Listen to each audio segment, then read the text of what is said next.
What's your case for Penn State, though, so that we don't do our typical of overanalyzing? Yeah, Texas? So here's – well, they're already in the chat.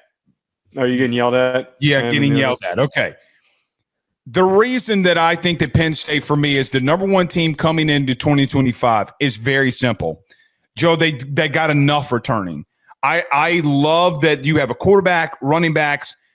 I know that they have struggles at receiver, which will be a big talking point here, but I love the pieces that they have coming back. Now, today, we've already talked about this. Jim Knowles leaving Ohio State, coming in.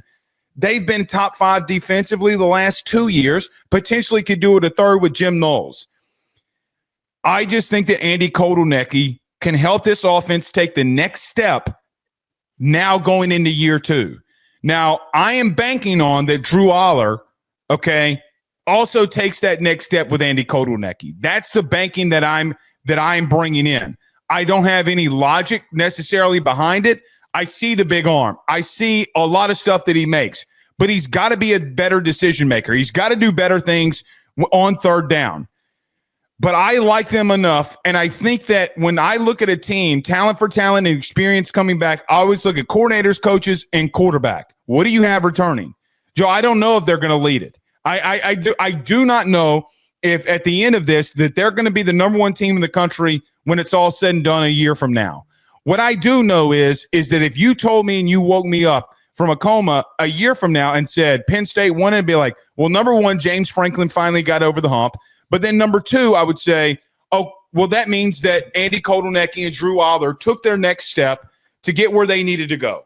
I really like Drew Allar, and I think that he is going to take that next step, having you just mentioned earlier with Burrow and Jane Daniels and all these guys who took these huge leaps forward to hitting their potential. They needed a second year with their offensive coordinator. It's going to be his third year as a starter. Everything, all the stars, they're aligning, minus what they have at receiver. That doesn't mean, though, that they can't have a team that is as talented and as dominant as the Michigan one. Like they've got the running back duo. They have the returning quarterback who's a big, strong athlete. He can throw on the run. They've got the well-coached defense with an elite defensive coordinator. All of those boxes are naturally and easily checked for the comparison to be made to Michigan. And again, I'm going to keep coming back to the whole offseason. There is no clear juggernaut. In a year like with Michigan when they won it, where there was a little bit of room for error, them not having elite receivers wasn't a problem. I think them having Kyron Hudson, they automatically have a better receiver room than that crappy one that Michigan had when they won the national title. They had Roman Wilson, and Roman Wilson, I don't even think recorded a catch this year for the Pittsburgh Steelers. I have to bring this up, though, and I said this earlier. I just don't know. Again, I'm going to say this every day that we talk about Penn State until he does it. They got to beat Penn State. They get Oregon at home next year. They got or Ohio State, I meant to say. They go to Ohio State. They go 10-2. They're not winning a national title. I'm not getting in on that. You can't say that. No, because it's not the same as what Ohio State did. For me, if Penn State goes 10-2, the circumstance is, that means that their offense wasn't explosive enough, and then they keep making stupid late-game decisions. Who are the injuries against? Does Allar go down for 2 games? Like, I think that you're bringing in variables that aren't a part of the conversation. It's all the same thing that Ohio State dealt with. Okay, but when I'm saying Ohio State getting over the hump and then them almost faltering and falling off the map like they lost to Michigan – that was a very unique rivalry situation that almost caused them to get knocked off, so much so that it motivated them to go on this run.